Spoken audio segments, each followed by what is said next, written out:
Well, hello and welcome to our video recording. My name is Alexei I'm a lead analyst at KuppingerCole, and I have a really fascinating topic for us to discuss today. When artificial intelligence meets IoT, does the public perception reflect reality? And I have a really great guest today, which is Thom Langford, who is a security advocate at SentinelOne. Thom, welcome. Hello, Alexei, and thank you for having me. Great having you in this discussion, and I guess we should really start with the basics. What exactly are the basic terms we are discussing today? What is artificial intelligence and IoT? Where to begin? I remember kind of reading about artificial intelligence like decades ago, maybe over 30 years ago, and even then it wasn't considered a new or a breakthrough topic. It was something which existed for decades, over 60 years probably. So why suddenly it became such a buzzword? Why this huge breakthrough? Why the public has so high expectations from AI and its applications? I think the breakthrough and the public perception of it can really come down to one word, excuse me, and that's marketing. Let's be clear. AI is a marketing term. There's the old joke, or maybe not even that old joke, that if it's written in a coding language, it's machine learning, and if it's written in PowerPoint, it's AI. Right. Because and if we're not really talking about real intelligence, we're talking about the ability to absorb and process a vast data sets that allow certain decisions to be made. There is not an intuitive level of intelligence, or dare I say even sentience, involved in that. That said, it's a term that's accepted and used, in the market, in the industry, and around the world. So it's not to say that it's wrong as such, but let's be clear that actually until we get to the stages of quantum computers in the home, it's very unlikely that true artificial intelligence is going to exist. Well, I can only agree with that assessment because my personal opinion, and by the way, an opinion of a person studying mathematics and quantum computing and AI itself quite a bit in the university, is that AI is just another level of abstraction. Like 50 years ago, you would have to learn machine codes to write programs. 20 years ago, you would have to learn Java, and now basically you have to learn Python and machine learning. But you are still solving a business problem, or you still have to have knowledge in that business problem or domain, if you will. And the computer will never replace it, because computer is just doing things quickly. It doesn't do it any smarter than me or you. It gives the impression of intelligence because it's getting the data and the information and the answers much quicker. Reminds me of the story of IBM's Deep Blue, the computer that beat Gary Kasparov at chess. And one of the things they actually programmed it to do was to pause before making decisions for random periods of time. So it gave the impression that it was thinking, in order to psych out Gary Kasparov. So he was, if he knew that the computer was just making a decision, boom, very quickly, etc., he knew it was a very cold, calculating thing, but they imbued a sense of humanity and intelligence into it in order to challenge him more cerebrally. So, popular media and, even ourselves, we are creating this sort of persona of intelligence where none exists.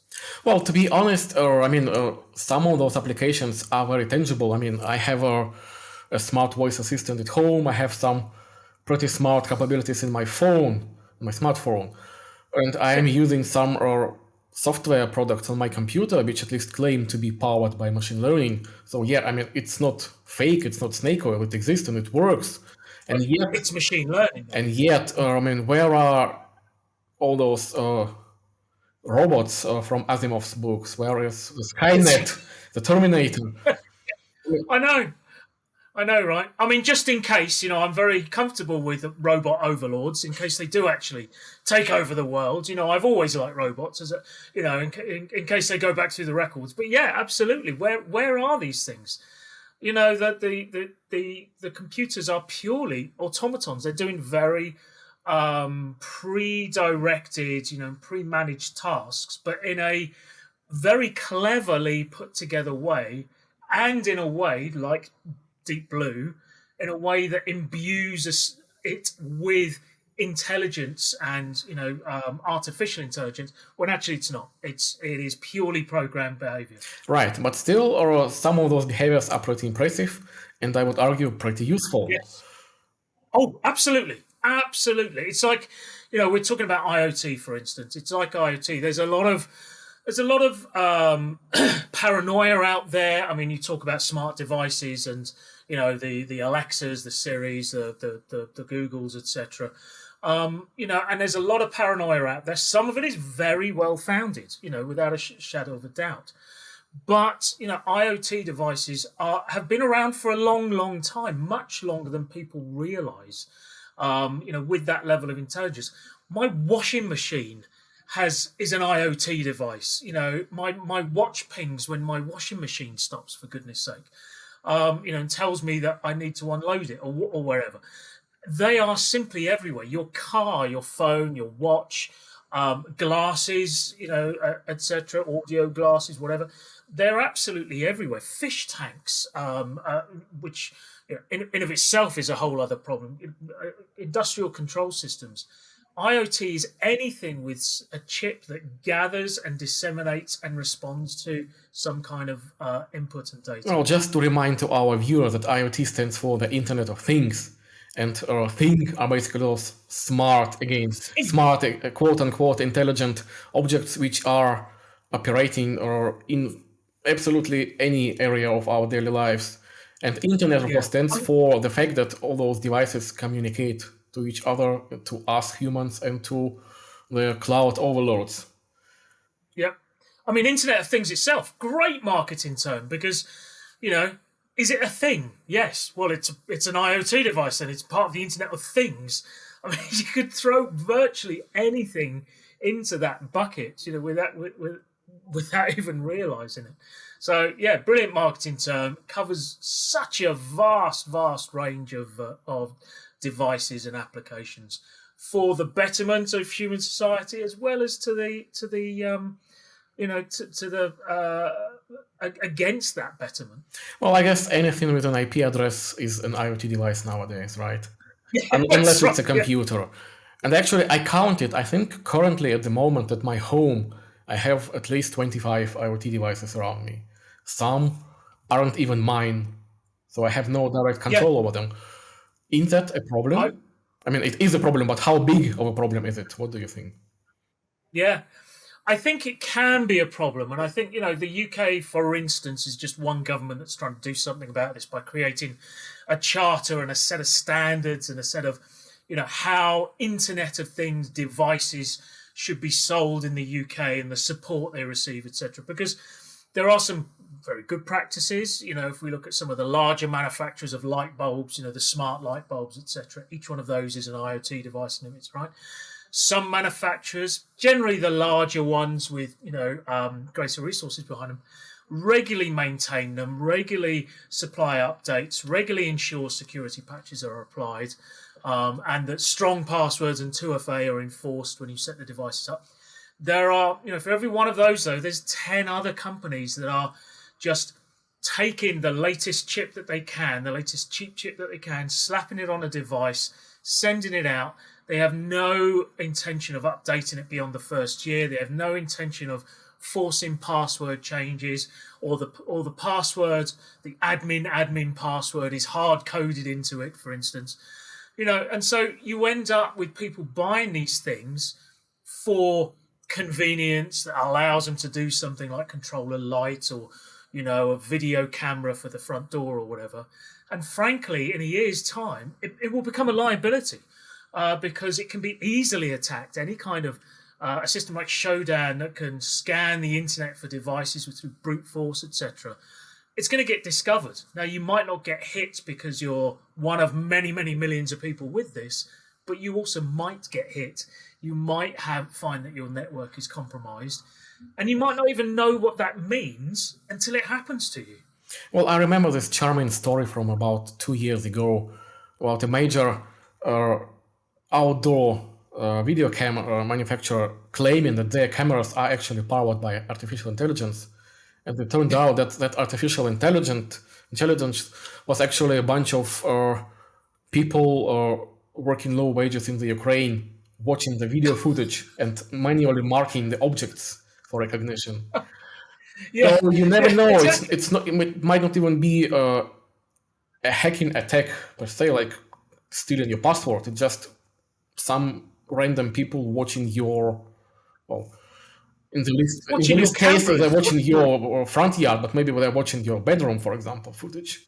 Well, precisely, and that sort of stuff. It's insidious. It's it's horrific. It's invasive, and the fact that they can use that footage to blackmail you, for instance.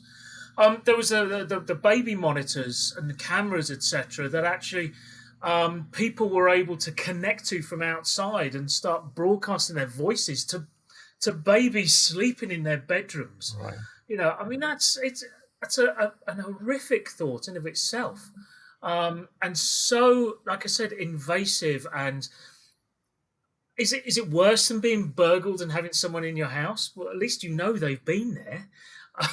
You know, in this way, you will never know. It's very difficult to know. So it's there. Like all technology, it's a double-edged sword. And I think, going back to my point about the UK government, amongst others, setting out these standards for manufacturers if they want to sell into this market is a good thing that ensures that there is a baseline level of security and good practice on devices that are frankly littered across our homes. Absolutely. I absolutely agree with you. And the only problem I see is like, well, can it actually be solved on an individual country level, or does it have to be some kind of a global regulation? Well, EU is probably no longer an issue for you. Don't talk to Yeah, me about the yeah. EU. But so what about some other kind of international bodies? Absolutely, because let's face it, I could go to America and go and pick up a device where there may not be very much regulation at all, and bring it back to the UK, and the internet doesn't care which country it's operating in, right? I could go to China and pick something up, or South Korea. It doesn't matter where. So yes, you're right. There has to be a global standard, maybe an ISO standard or whatever. It doesn't matter, but the start is when governments realize that there's something afoot, and then they hopefully will start to actually collaborate and come together, and then hopefully there will be some kind of industrial standard. But I think we're still a few years away from that. Hopefully the first few steps will be taken that will prompt further action as well. Right. Well, kind of going back to our original topic, IoT meets AI. So, do you believe that actually adding a second chip, the actual AI chip, into an IoT device would make it smarter, safer, or better in any other way? Well, I think the key thing with AI and machine learning, etc., is that it's done somewhere else. I think we're not at the stage yet, given the vast data sets that it uses, and machine learning in of itself is a very processor intensive, energy intensive. I don't think we're gonna get to the point where there is a chip on your IoT device just yet. I mean, Moore's law says we'll be there quicker than we think, but I don't think we're going to be there just yet. But it's that device's ability to understand, to think it has an element of AI about it, and we come to we should be worried about this in a sense if it's spread out, because there's already concerns. Was it Microsoft who released their artificial intelligence bot onto Twitter? And because it was fed some basically Nazi propaganda, the bot became, extraordinarily abusive and offensive and etc. Because that was its learned behavior. That was, the thing that was done to it. So there's a whole bunch of other, moral and ethical questions that we need to be answering before that AI goes out into, and onto every single IoT device out there. Hopefully, those questions will be answered in the same way that I mentioned about the standards for IoT devices, etc. but there is a huge amount of conversation and thinking and international agreement that's got to come about, because AI is only as good as the intelligence and the learning that you give it. It's a bit like the hand dryers that don't work on Black, Asian, and Middle East people's hands, because they've only ever been tested with white people's hands underneath. So you put your hands underneath, and if you're from one of the BAME minority groups, it doesn't switch on.